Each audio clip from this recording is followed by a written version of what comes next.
తెలంగాణ శాసనసభ ఎన్నికల్లో జనసేన పోటీ చేయవలసిందేనని జనసేన అధినేత పవన్ కళ్యాణ్ పిలుపునిచ్చారు. హైదరాబాద్లోని జనసేన తెలంగాణ రాష్ట్ర శాఖ కార్యాలయంలో జనసేన నాయకులతో పవన్ కళ్యాణ్ సమావేశమయ్యారు.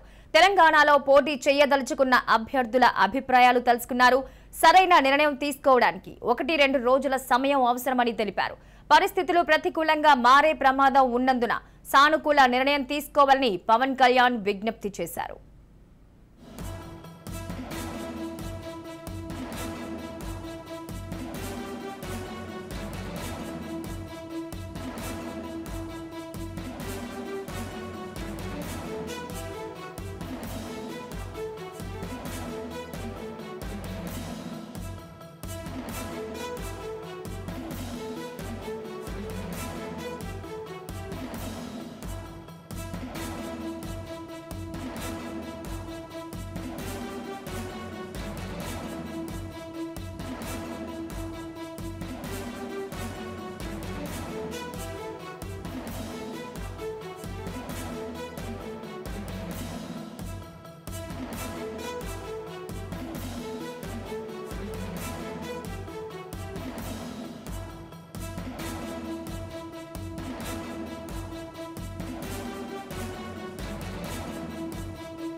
ఇప్పటి వరకు ఏపీ పాలిటిక్స్ లో మాత్రమే తన మార్కు చూపించే దిశగా పవన్ కళ్యాణ్ ముందుకు వెళ్తున్నారు. ఈ నేపథ్యంలో మరి తెలంగాణలో కూడా ఎన్నికలకు సిద్ధంగా ఉండాలి అంటూ చేసిన వ్యాఖ్యల్ని అర్థం ఏంటి అనేది మరింత సమాచారం మనం రిపోర్టర్ మహేందర్ అడిగి తెలుసుకుందాం.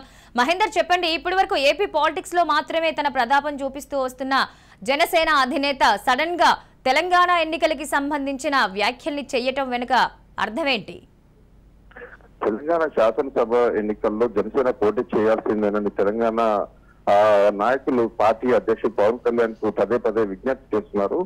ఆంధ్రాలో మొదట ఈ జనసేన తెలంగాణలో పోటీ చేస్తే దాదాపు పోటీలో ఉన్నాం, కూడా ఎక్కువ ఉపయోగపడుతుంది. ఆంధ్ర ఎన్నికల్లో సమయం ఉన్న నేపథ్యంలో ఇక్కడ పోటీ చేస్తే ఓవైపు తాము ప్రచారంలో ఉన్నామన్నట్టు దృష్టికెళ్తుంది. అదే రకంగా ఆ జనసేన ఇప్పటికే తెలుగుదేశం పార్టీ అధినేత అరెస్ట్ అయిన కానుంచి జనసేన టీడీపీ ఒకటే అన్నట్టుగా దాదాపు పదే వార్తల్లో ఉండడం, పదే పలు కార్యాచరణలు చేయడం ఇవన్నీ చూస్తున్నాం. అయితే ఇప్పుడు ఎలక్షన్స్, తెలంగాణ ఎలక్షన్స్, మరి ఖచ్చితంగా ఈ ప్రభావం ఏపీ పైన ఉంటుంది. కనీసం అనుకున్న మేర సీట్లు రాకున్నా ప్రచారంలో ఉన్నాం.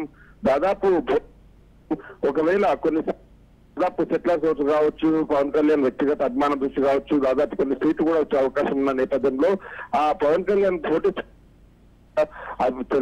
పవన్ కళ్యాణ్ అయితే చెప్తున్న నేపథ్యం కనిపిస్తుంది. మరోపక్క 2018లో కూడా కొత్త రాష్ట్రంలో రాజకీయ గందరగోళం తావిరాదన్న ఉద్దేశంతో అప్పుడు పోటీ చేయాలన్న అధ్యక్షుని అభిప్రాయాన్ని కూడా గౌరవించి పోటీకి పట్టుబట్టలేదని కూడా మిత్రపక్షమైన బీజేపీ ఉద్దేశం మేరకు హైదరాబాద్ లో కార్పొరేషన్ ఎన్నికల్లో కూడా అప్పుడు విరమించుకున్నారు.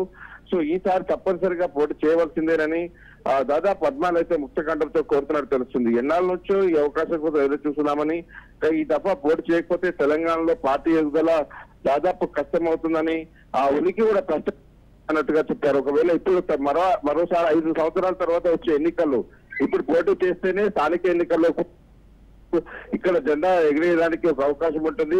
కానీ ఇప్పుడు ఎలక్షన్ లో పోటీ చేయకపోతే స్థానిక ఎలక్షన్ లో పోటీ చేయడానికి ఇబ్బందిగా ఎగిరే అవకాశం ఉంది. తర్వాత 5 ఏళ్ల తర్వాత పోటీ చేస్తే అప్పటి వరకు జనసేన ఉనికి కూడా ప్రశ్నార్థకంగా మారే అవకాశం ఉన్న నేపథ్యంలో ఆ గట్టిగా ఒక అధినేతతో గట్టిగా కోరుతున్నారు. అలాగే ప్రజల ముందుకు తన బలంగా వెళ్ళడం కష్టమైన ఆర్డర్ నిలుస్తానని కూడా కోరుతున్న నేపథ్యం భవిష్యత్తులో కూడా ఇప్పుడు పోటీ చేయకపోతే భవిష్యత్తులో ఈ అవకాశాలు అయితే వస్తాయి.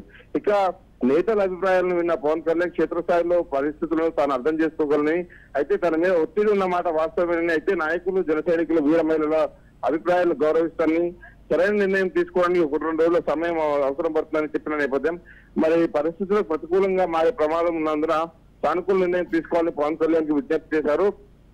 దాదాపు ఈ సమావేశంలో తెలంగాణ అదే పార్టీ ఉపాధ్యక్షుడు మహేందర్ రెడ్డి, తెలంగాణ శాఖ ఇచ్చారు వేమూరు శంకర్, తాలూరు రవి వీరందరి అభిప్రాయాలు అయితే తీసుకున్నారు. మరి ఇప్పటికే పవన్ కళ్యాణ్ షూటింగ్ లో ఉన్న నేపథ్యం, మరోవైపు ఏపీలో ఉన్న పరిస్థితులు చూడడం, మరి అలా మరోవైపు ఇది కొత్త పార్టీ ఏర్పాటు చేసిన షర్మిల సైతం పోటీకి 119 సీట్లు ఇక్కడ పోటీ చేస్తారని చెప్పడం, మరి ఇన్ని దృష్ట్యా మరి పవన్ కళ్యాణ్ పోటీ చేయాల్సిందే, లేకపోతే ఉనికి ప్రసారంగా అవుతుంది అని దాదాపు అంటున్నారు. ఇక వారాహి యాత్ర మరి తెలంగాణలో కూడా ఉండబోతుందా, తెలంగాణలో మరి పవన్ కళ్యాణ్ ప్రభావం ఏ మేర చూపుతుంది అనేది వేచి చూడాల్సిన అవసరం ఉంది. మహేందర్, అంటే ఒక రకంగా పార్టీ పెట్టి ఇన్ని సంవత్సరాలైనా ఒక ప్రాపర్ నంబర్ సాధించడంలో జనసేన ఇప్పటికీ విఫలమైందనే చెప్పుకోవాలి. ఏపీలో కూడా పొత్తులతో అయితేనే ముందుకు వెళ్లే పరిస్థితి. ఈ నేపథ్యంలో అసలు తెలంగాణలో ఎక్కడ తన పర్యటన కానీ, అసలు ఏపీలో అభ్యర్థులకే దికానా లేనప్పుడు తెలంగాణలో ప్రాపర్గా జనసేనకి సంబంధించిన అభ్యర్థుల్ని ఎంచుకోవటం కానీ, ఒక ప్రాపర్ మేనిఫెస్టో కానీ ఏదీ లేకుండా వెళ్ళడం అంత సులువ? ఎందుకంటే బీఆర్ఎస్ ని ఢీకొట్టడానికి కేంద్రంలో మెలిదిరిగిన బీజేపీయే చాలా కసరత్తులు చేస్తోంది. కాంగ్రెస్ కూడా జాతీయ పార్టీలను రెండు పోటాపోటీగా దిగుతున్నాయి. అలాంటిది ఒక ప్రాంతీయ పార్టీగా వచ్చి ఇక్కడ అంటే ఆటలో అట్టి పండులాగా ఒక పార్టీ మాది కూడా ఉంది అని చెప్పుకోవడానికి మాత్రమేనా? ఏ రకమైన ఇంపాక్ట్ చూపిస్తుంది? అసలు ఏ ధైర్యంతో ముందుకు దిగుతోంది?